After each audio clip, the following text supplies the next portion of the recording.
Animal diversity and classification, প্রাণীর বিভিন্নতা ও শ্রেণীবিন্যাস নিয়ে আজকে আমরা কিছু আলোকপাত করতে চাই। প্রথমে আমরা আসি জীববৈচিত্র্য কি। জীববৈচিত্র্য বা বায়োডাইভার্সিটি কাকে বলে? পৃথিবীর সকল জীবের ভিন্নতাকেই সংক্ষেপে বায়োডাইভার্সিটি বা জীববৈচিত্র্য বলে। ল্যাবজয় 1980 সর্বপ্রথম শব্দটি ব্যবহার করেছিলেন। এই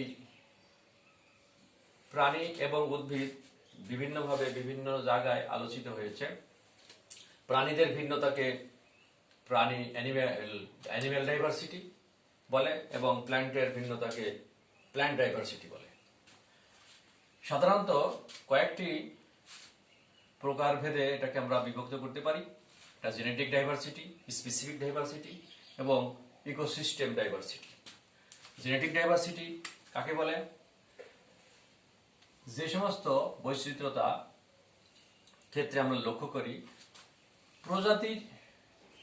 প্রজাতি একই কিন্তু রেস অথবা ভ্যারাইটি আলাদা, সেক্ষেত্রে জেনেটিক ডাইভার্সিটি বলে। যেমন হোমো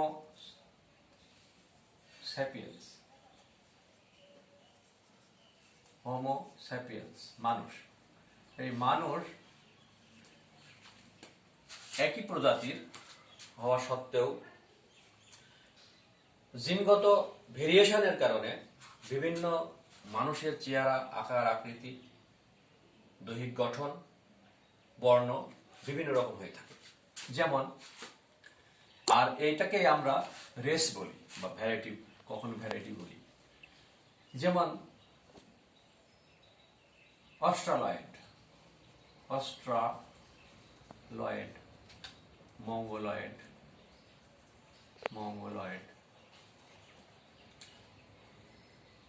নিগ্রয়েড,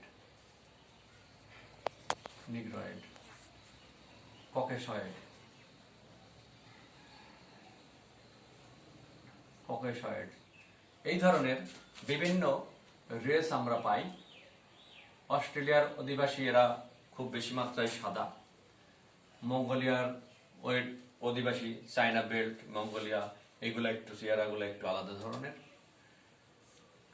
আফ্রিকাতে পাওয়া যায় যে সমস্ত মানুষ থাকে, আবহাওয়াজনিত কারণে এদের চেহারা বর্ণ আমাদের অন্যান্য অঞ্চলের মানুষের তুলনায় আলাদা। গায়ের বর্ণ তামাটে কালো বর্ণের ধারণ করে। ককেশাস পর্বতের আশপাশে যারা বসবাস করে, ইউরোপিয়ান লোকজন, এরা লালচে বর্ণের, এদের চেহারা একটু আলাদা। তো সবাই মানুষ, অথচ মানুষ হওয়ার পরেও এদের চেহারা, আকার, আকৃতি সবকিছু আলাদা আলাদা লক্ষ্য করা যায়। এটাকে বলে জেনেটিক ভেরিয়েশন, জেনেটিক অথবা জেনেটিক ডাইভার্সিটি। স্পেসিফিক ডাইভার্সিটি, প্রজাতিগত পার্থক্য কিভাবে, কোনটাকে আমরা বলি? একই গণ ভুক্ত কোনো প্রাণী মধ্যে কিছু তফাৎ লক্ষ্য করা যায়। যেমন ধরো প্যান্থেরা টাইগ্রিস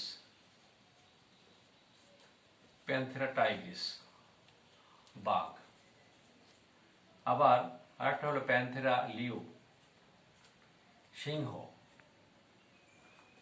তাহলে একই গণভুক্ত, একই জেনাস ভুক্ত হওয়া সত্ত্বেও প্যান্থেরা টাইগ্রিস এবং প্যান্থেরা লিও এদের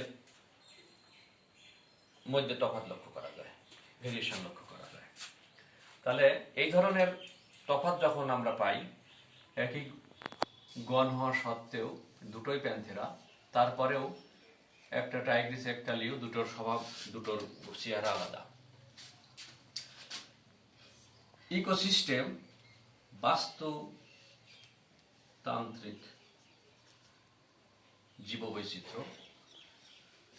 পৃথিবীতে বিভিন্ন অঞ্চল রয়েছে তুন্দ্রা অঞ্চল,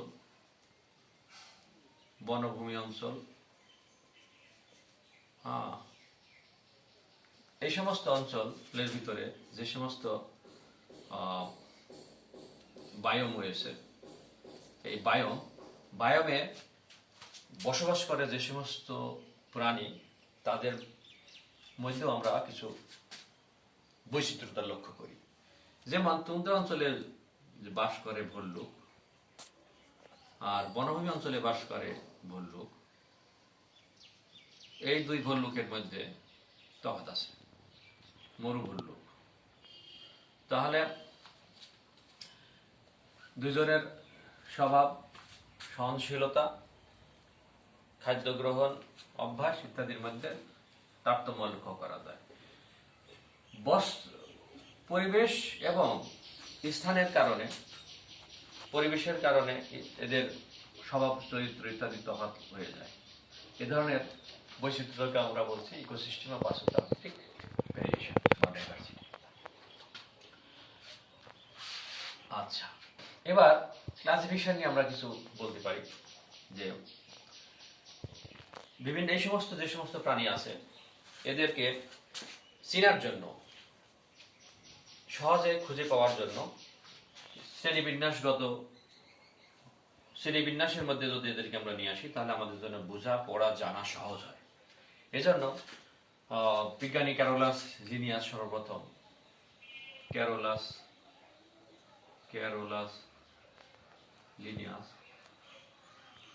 লিনিয়াস সর্বপ্রথম শ্রেণীবিন্যাস করেছিলেন। এজন্য একে ফাদার অফ ট্যাক্সনমি বলা হয়।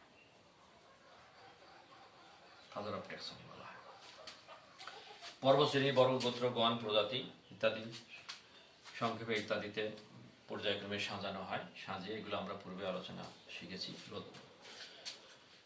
তো শ্রেণীবিন্যাসের ক্ষেত্রে কিছু ভিত্তি অবলম্বন করে সাজানো হয়। এদেরকে বেসিস অফ অ্যানিমাল ক্লাসিফিকেশন বলে। এক্ষেত্রে আকার, মাত্রা, ক্লিভেজ, ভ্রূণস্তর, প্রতিসাম্যতা, প্রান্তিকতা, দেহ, অক্ষ, তল, metamerism and segmentation, coelom, tagmatization, notochord, alimentary canal, nutrition, appendages and way of living ইত্যাদি বিষয়গুলোর ভিত্তির উপর অবলম্বন করে আমরা ক্লাসিফিকেশন করতে পারি। এক্ষেত্রে সহজেই বোঝার জন্য সহজ আকার আকৃতির উপর ভিত্তি করে একটা আলোচনা করা যায়, মাত্রার উপরে করা যায়। ক্লিভেজ ভ্রূণ অবস্থা থেকে সব ধরনের প্রাণী প্রথমে যখন জাইগোট ফর্ম করে, ক্লিভেজ সম্পর্কে আমরা একটু বলি। যেমন প্রথমে স্পাম যদি একসাথে মিক্সিং হয়, প্রথমে যেটা হচ্ছে এটাকে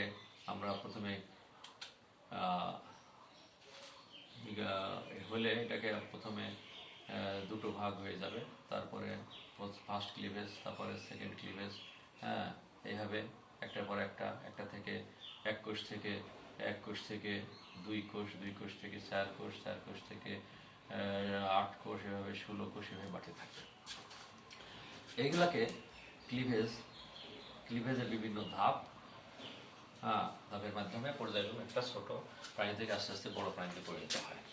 এই সব জীবের ভিতরে এই বৈচিত্র্য, এই জিনিসগুলো লক্ষ্য করা যায় যে পর্যায়ক্রমে ধাপের মাধ্যমে আগায়।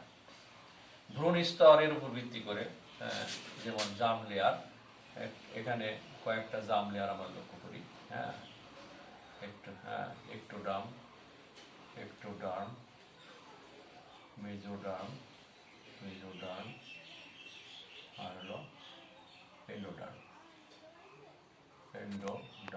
তিনটা স্তর আমরা লক্ষ্য করি, বাহিরের, মাঝখানের এবং ভিতরের। তিনটা স্তর রয়েছে।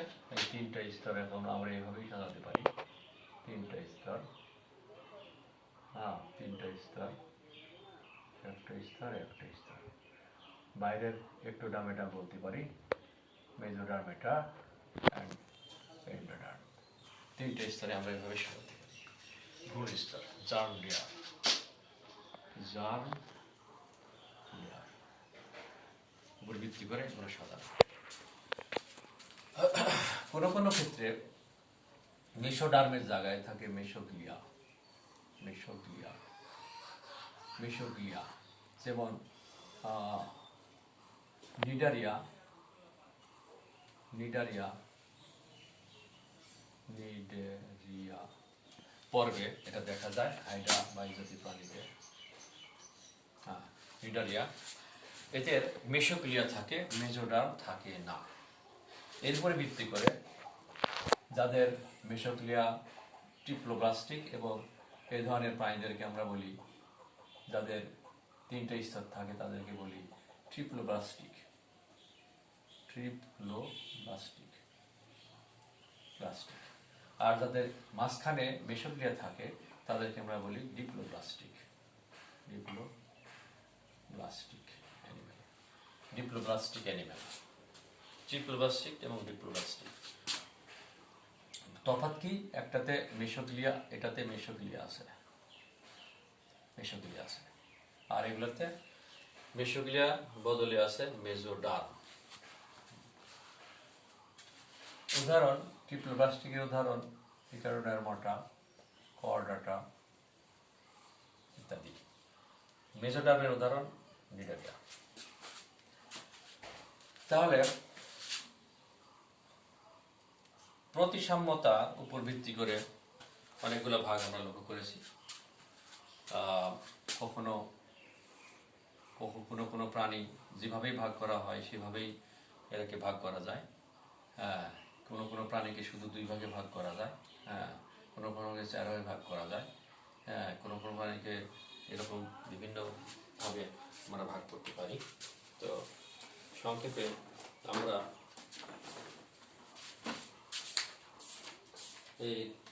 এটা আমরা এই ধরনের ভাগ হতে পারে অক্ষতলের উপর ভিত্তি করে, মধ্যরেখা বরাবর ফ্রন্টাল এবং আড়ারি এরকম ছবি আমরা এরকম করতে পারি। তারপরে প্রান্তিকতার উপরে ভিত্তি করে ভাগ করা যায়, কোন পাশে দেহ অক্ষতলের উপরে ভিত্তি করে ভাগ করা যায়। বিশেষ করে যে সমস্ত জিনিসগুলা ইম্পর্টেন্ট পরীক্ষায় থাকে, মেটামেরিজম অ্যান্ড সেগমেন্টেশন, সিলোম, এগুলা বেশি পরীক্ষায় থাকে। সিলোম বেশি পরীক্ষায় থাকে, সিলোম নিয়ে আমরা কিছু আলোচনা করি। সাধারণত যদি এরকম হয় যে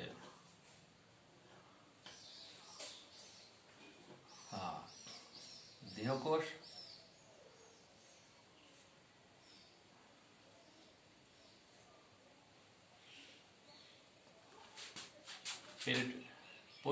এলিমেন্টারি ক্যানাল, পৌষ্টিক নালী এবং দেহত্বক এর মাঝে যে অংশ সেটাকে বলে সিলম।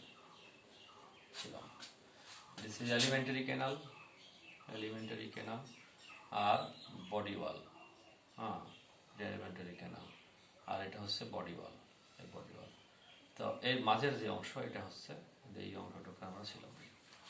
সিলমের উপর সিলমকে তিন ভাগে ভাগ করতে পারি: অ্যাসিলোমিটার, অ্যাসিলোমিটার, সিওই সিলোমেট, সিউডোসিলোমিটার, সিউডো সিলোমেট, সিলোমেট, সিলোমেট। অ্যাসিলোমেটা যে সমস্ত প্রাণীদের সিলোম নাই, অ্যাবসেন্ট, অ্যাবসেন্ট, তাদের সিলোম নাই, অ্যাবসেন্ট, তার হলে অ্যাসিলোমেট। কিছু কিছু আছে সিউডোসিলোমেট, মানে ফলস, ফলস। সিলোম মনে হলেও আসলে সিলোম নয়, অ্যাসিলোমেটা, প্লাটিহেলমিনথিস। এদের বর্ণের সাথে এরকম দেখা যায়। সিলোমেট, সিলোমেট প্রাণী যাদের প্রকৃত সিলোম আছে, পেরিটোনিয়াল লেয়ার এবং এর মধ্যে বডি ওয়ালের এবং পেরিটোনিয়াল মাঝখানের যে অংশ সেটাকে আমরা দেহ ক্যাভিটি, বডি ক্যাভিটি সিলম বলছি। তো এখানে কর্ডাটা পর্বের প্রাণীদের কাজে এরকম প্রকৃত সিলম লক্ষ্য করা যায়। স্টপ। তো এরকমভাবে সিলম উপর ভিত্তি করে তিন ভাগে ভাগ করা যায়: অ্যাসিলোমেটা, সিডোসিলোমেটা এবং সিলোমেটা।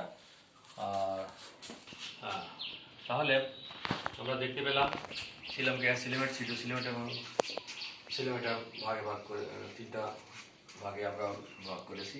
উদাহরণগুলো আরেকবার মনে করে দিই।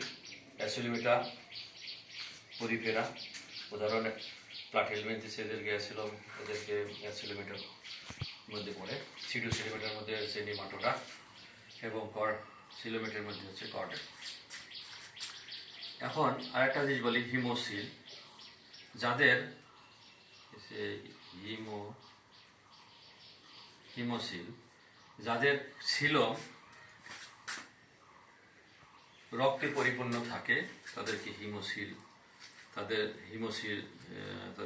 রক্তে পরিপূর্ণ থাকে, যেমন তাদের হিমোসিল বলে, পরিপূর্ণ থাকলে তাকে হিমোসিল বলে। যেমন আর্থ্রোপোডা,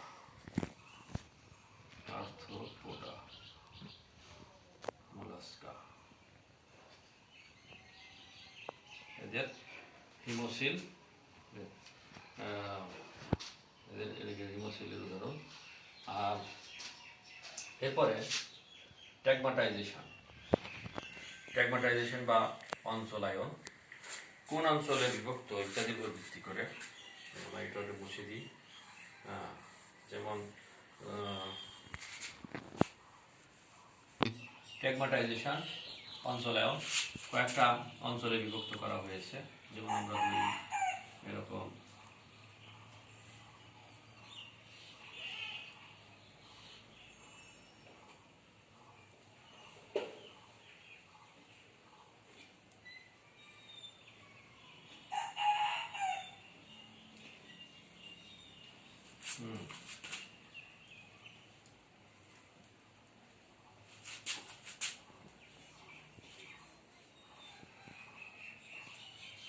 তো এখানে হেড রিজিয়ন, থোরাক্স আর অ্যাবডোমেন। এটা হলো ট্যাগমা 1, ট্যাগমা 2 আর ট্যাগমা 3। তিনটা ট্যাগমাতে ভাগ করা হয়েছে: head, thorax and abdomen. Arthropoda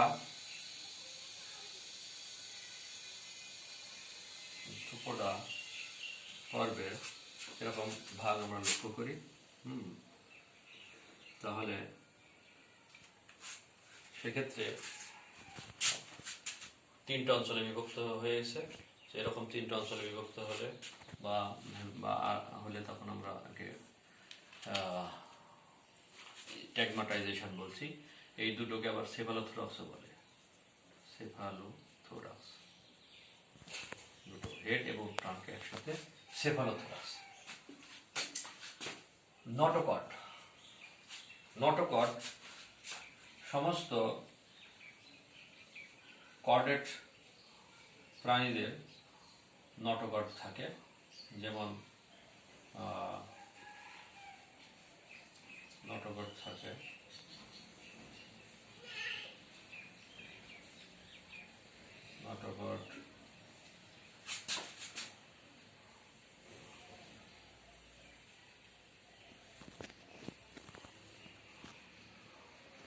এই যে এইটা নটোকর্ড। আচ্ছা, ল্যারেঞ্জিয়াল গিল সিরিজ থাকে এখানে।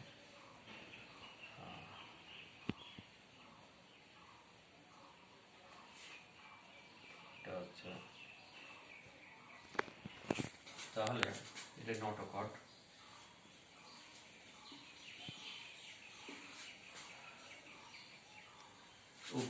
জীবনের সারা জীবনের জীবনদশায়, জীবনের শুরুতে ভ্রূণ থেকে শুরু করে বড় হওয়া পর্যন্ত যে কোনো দশায় যদি নটকট থাকে তাদেরকে কর্ডেটা বলা হয়।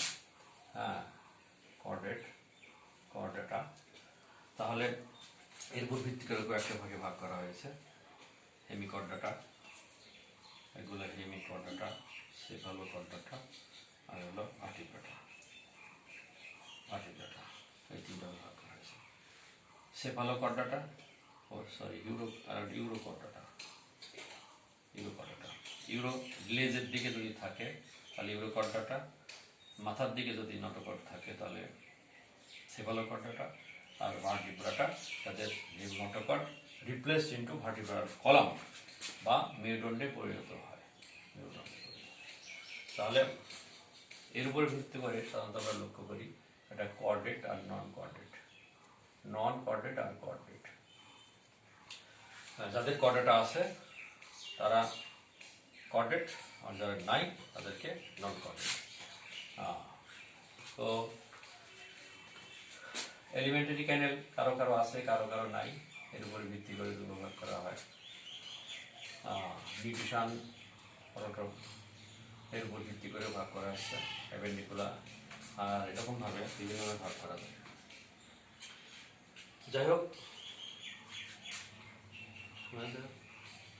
যাই হোক পরবর্তী ক্লাসগুলোতে আমরা এই নিয়ে আরও ডিটেলস আলোচনা করব। এখন আমাদের আজকে আলোচনা এই পর্যন্তই। সামনে আর কারো কোনো প্রশ্ন থাকলে আমাকে জিজ্ঞাসা করবে, বিভিন্নভাবে আমি এর উত্তর দেওয়ার চেষ্টা করব। আসসালামু আলাইকুম।